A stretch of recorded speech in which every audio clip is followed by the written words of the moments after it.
un jurista que estudió en una de las tal vez mejores facultades de este país, la Bucerius Law School, una facultad privada en Hamburgo.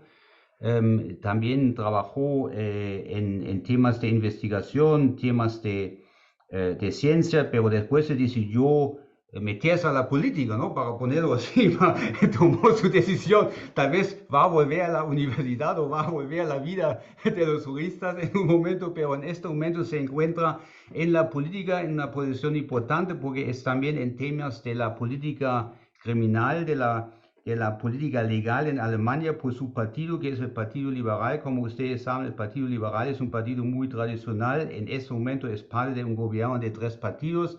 El Partido Socialdemócrata, los Verdes, la que llamamos aquí la coalición del semáforo, que es la amplia coalición por los tres colores.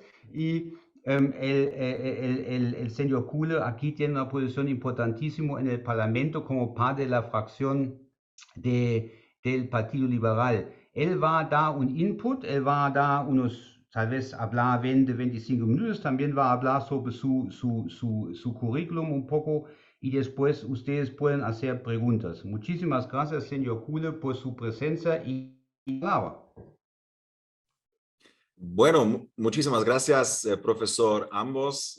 Saludos desde Berlín a todas y a todos. Realmente es un placer y un honor poder discutir con todos ustedes. Yo me llamo Konstantin Kuhle, tengo 33 años, soy abogado de profesión y miembro del Parlamento alemán desde 2017.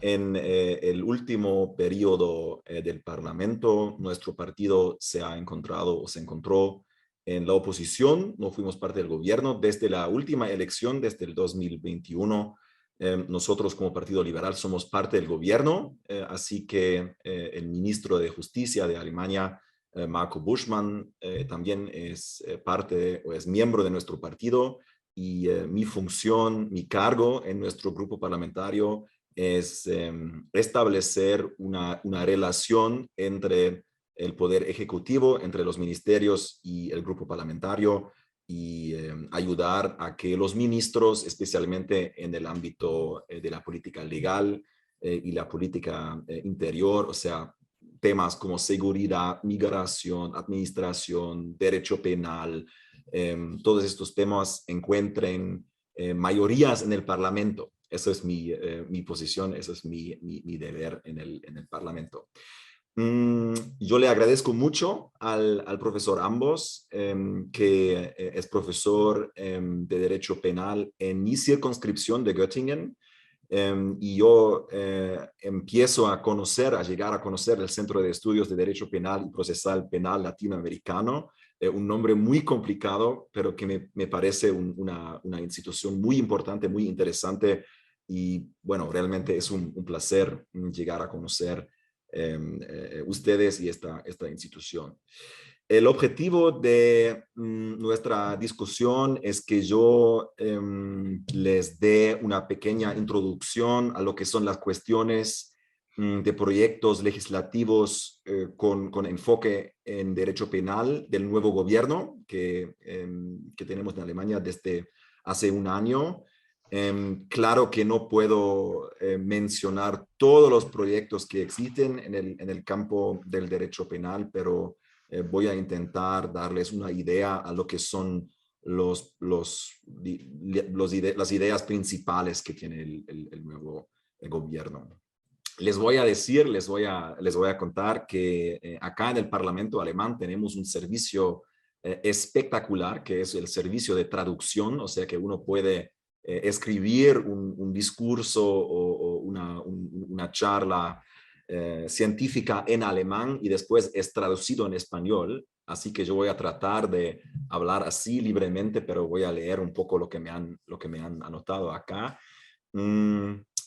Los términos especiales del derecho penal, ahí vamos a ver si soy capaz de traducirles, pero estoy seguro de que vayamos a tener una buena discusión y una discusión interesante.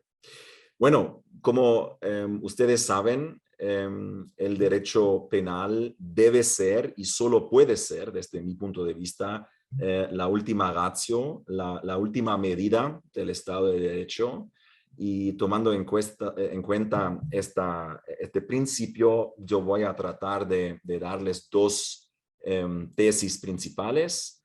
Primero, que el nuevo gobierno, la nueva mayoría en el Parlamento alemán y yo personalmente estamos en favor de un enfoque moderado y restrictivo con respecto a una expansión del derecho penal. Y lo segundo que voy a mencionar, la segunda tesis, la segunda observación que quería compartir con ustedes, son algunos pensamientos sobre la abolición de normas penales obsoletas. Esos serían los dos temas que voy a mencionar. Bueno, empecemos con el enfoque moderado y restrictivo con respecto a una expansión del derecho penal, siendo una medida estatal de ultima ratio.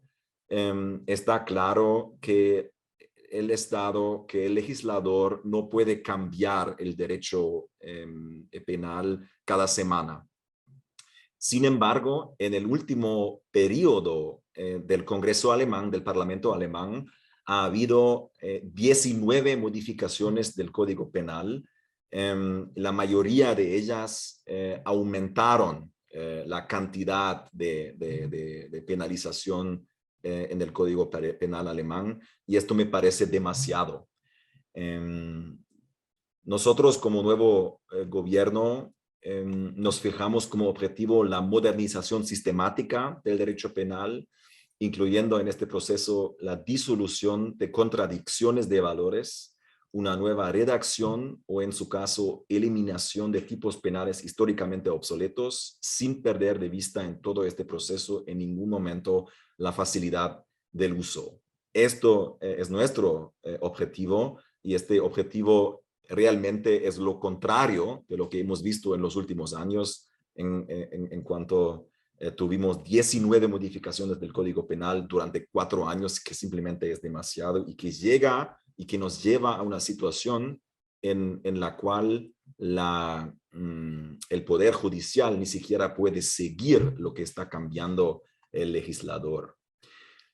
Tanto los jueces como los abogados y los acusados han de saber en todo momento qué comportamiento es punible y cuál no, y si el legislador cambia el Código Penal cada rato, no podemos tener esta situación. Pues la pena recorta siempre los derechos fundamentales y de libertad del individuo, y por lo tanto hay que ser un poco más moderado en cuanto a cambios del derecho penal. Está claro que en Alemania, en todo el mundo, acá en Europa, tenemos tendencias criminales modernas, tenemos peligros para la seguridad, como la delincuencia por Internet, que ha sido aumentando en los últimos años, el terrorismo, el extremismo, el abuso sexual. Todo esto son temas muy importantes que hay muchas, o sea, sobre los cuales hay muchas discusiones acá también en Alemania. Sin embargo, un cambio del derecho penal no siempre es la respuesta adecuada frente a estas tendencias criminales y estos peligros para la seguridad. La implementación del derecho que ya tenemos, que ya existe, a veces y en muchas ocasiones es la respuesta mejor.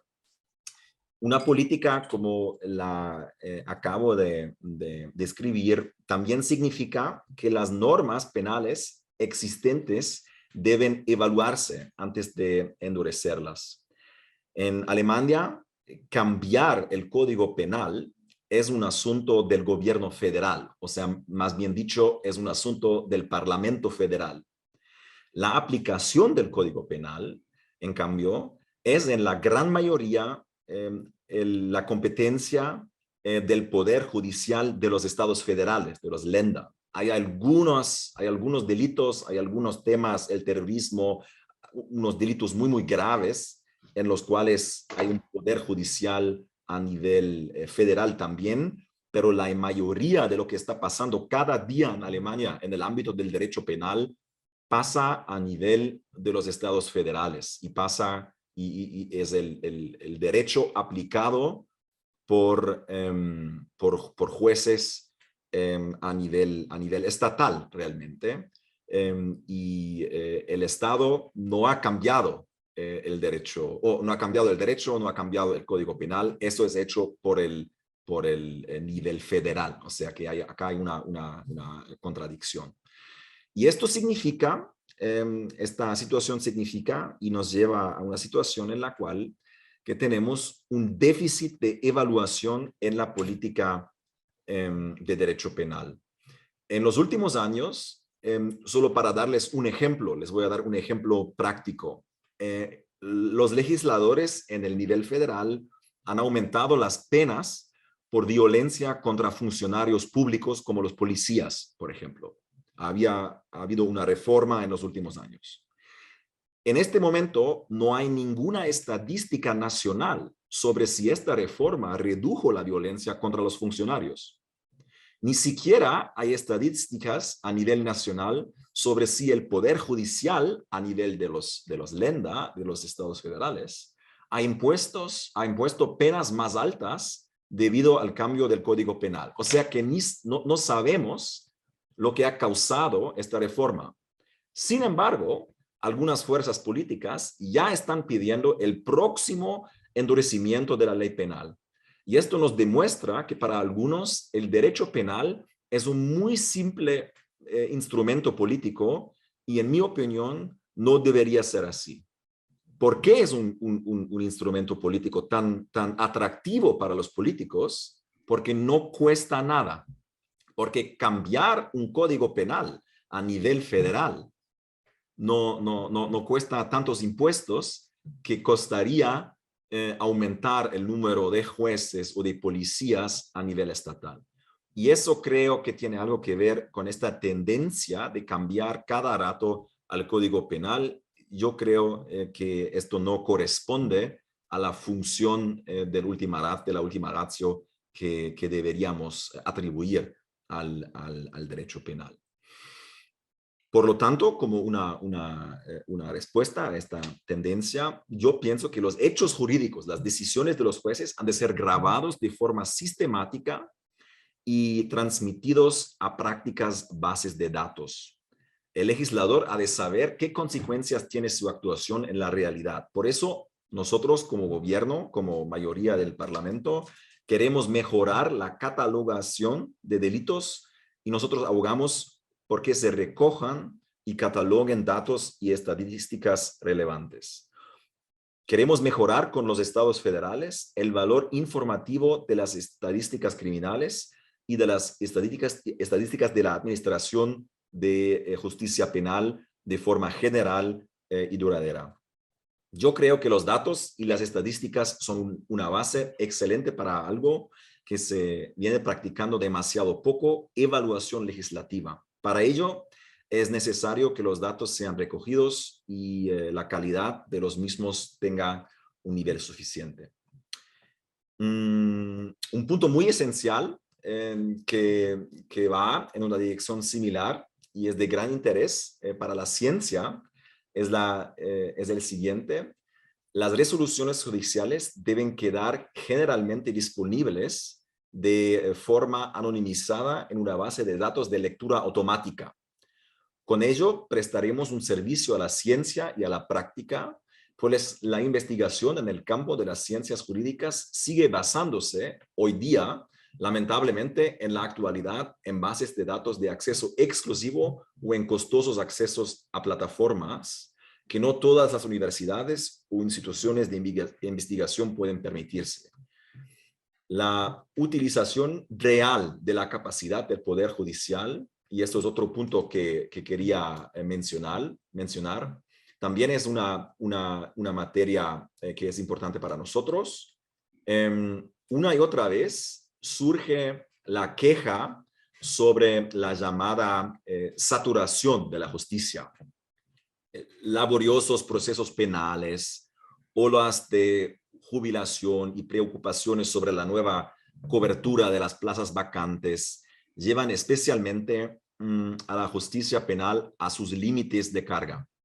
Según los cálculos de la Asociación Federal de Jueces, Alemania necesita 2.000 jueces y fiscales adicionales a lo que tenemos ahora.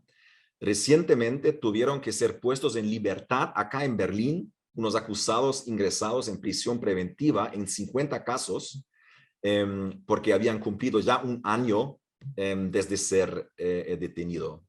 Con la reducción del número de delitos penales a los verdaderamente esenciales y la eliminación de la obligatoriedad de persecución de hechos de bagatela, puede alcanzarse una descarga de la justicia, del poder judicial en este sentido. Y esto me lleva a mi segundo punto, la reducción del número de delitos penales, que es la abolición de normas penales obsoletas. Y pues yo creo que la totalidad de las normas penales ha de ser revisada en el sentido de si las mismas siguen correspondiéndose aún con la realidad social en cuanto a los criterios de los valores y la moral en relación a comportamientos reprochables. La mayor parte del Código Penal data del siglo XIX y desde entonces las concepciones de moral y de valores se han desarrollado desde entonces. Y pues esto me parece ser el punto de vista de la coalición entera, hablando desde un punto, digamos, práctico y hablando desde un punto de vista científico también. Pero el punto de vista estratégico nos lleva a un dilema, porque como nueva mayoría en el Parlamento, como nuevo gobierno, podemos hacer dos cosas. Hubiera sido posible aprovechar los primeros años en el gobierno para desarrollar una profunda reforma del derecho penal. Sin embargo, en tal caso, no hubiéramos tenido apenas pruebas de trabajo en las fases iniciales del periodo del gobierno y en el campo de la política criminalista. La tentación de poner a prueba la propia capacidad de trabajo como gobierno y alcanzar rápidamente pequeñas reformas legislativas es grande. Nosotros intentamos establecer un equilibrio adecuado al respeto sin temer la iniciación de grandes reformas. O sea, que este nuevo gobierno, esta nueva mayoría, sí quiere entrar a una discusión muy amplia con la ciencia, con la gente que trabaja en la práctica del derecho penal, pero también hay que mostrar al público que somos capaces de cambiar algo. Y por lo tanto, en el primer año hemos dado uno de los pasos más correctos e importantes en el marco de la modernización del derecho penal. Y esto es el hecho de que hayamos eliminado totalmente el párrafo 2019A del Código Penal, que es la prohibición de la publicidad de la interrupción del embarazo. Prohibición de publicidad de la interrupción del embarazo me parece ser la traducción correcta de tal delito. Sin embargo, no se trata de publicidad, se trata de información. Y el ministro federal de la Justicia ha actuado en este tema muy rápido, y el Parlamento también. Bueno, así hemos cumplido una promesa electoral de todos los tres partidos involucrados en el gobierno. Una sociedad instruida y moderna se informa sobre estos temas, sobre el tema del embarazo, sobre el tema del aborto, a través de medios de comunicación y de médicos formados. El hecho de que precisamente los mismos médicos que practican interrupciones de embarazo y en consecuencia son los más apropiados para informar de forma objetiva sobre este tema, tuvieran que temer, según la antigua situación legal, una persecución penal si facilitaban informaciones al respecto, y esto era una situación insostenible. Hay que imaginarse que hablamos de una situación en la cual ha sido, habían sido castigados, penalizados, médicos que simplemente pusieron esta información en su página web, que una mujer pudiera contactar a este médico con tal respeto, Y esto era de una cierta forma paradójico, pues los defensores de la prohibición, a menudo grupos ultra religiosos y conservadores, podían difundir sin problemas publicidad contra la interrupción del embarazo, carente de todo fundamento médico, sin tener que temer consecuencia alguna, y sin embargo los médicos tenían que contar con una llamada de la fiscalía si difundían hechos médicos neutrales. Con la eliminación de la prohibición de publicidad de la interrupción del embarazo, finalizamos igualmente un largo debate político-penal acá en Alemania, conduciéndolo a un buen fin, me parece. En consecuencia, el derecho penal sobre el aborto a menudo no ha sido en el pasado resultado de un proceso parlamentario, sino esencialmente el resultado de directrices de la Corte Constitucional Federal de Alemania, a las que políticos indecisos se orientaban de buen grado. Lo cierto es que el Parlamento, que ha estado a menudo en el pasado en disposición de alcanzar compromisos sobre la liberalización del derecho penal, sobre el aborto, sin embargo, se ha movido poco. El gobierno actual ya ha demostrado facultad y disposición de actuación en este punto. Hemos actuado de forma rápida y precisa, me parece, y mi deseo es que con nuestra reforma hayamos finalizado este debate de una vez por todas, introduciendo tranquilidad en este tema. Eso ha sido un ejemplo práctico, un ejemplo para una reforma muy rápida de este nuevo gobierno, pero hay muchos temas más y les voy a dar otro ejemplo que está muy bien conocido, que es la despenalización del uso de ciertas drogas como el cannabis. Este será un foco de trabajo en los próximos meses. Actualmente existe en Alemania un debate sobre las posibilidades en el derecho europeo y el derecho internacional para lograr dicha despenalización, y le agradezco otra vez al profesor Ambos, que juega un papel muy importante en este debate y que nos ayuda mucho en entender lo que son las posibilidades que tiene el legislador nacional, que tiene el legislador alemán, para despenalizar el uso de ciertas drogas, que también es uno de los objetivos del gobierno nuevo alemán, sin facilitar o sin poder o sin querer facilitar el uso de drogas, sin distribuir publicidad para el uso de drogas, simplemente porque creemos que el derecho penal no es el lugar adecuado para combatir el misuso, el abuso de ciertas drogas. Yo quiero mencionar un otro debate que en el momento juega un papel muy importante en la política, y esto tiene que ver con un ejemplo práctico o con otro ejemplo práctico, que es el uso del transporte público sin billete, que es penalizado en Alemania. Y tenemos a mucha gente que cada año es condenado por el uso del transporte público sin billete. Y esta situación tiene que ver con lo siguiente. Si varían las circunstancias de hecho, el legislador tiene que actuar.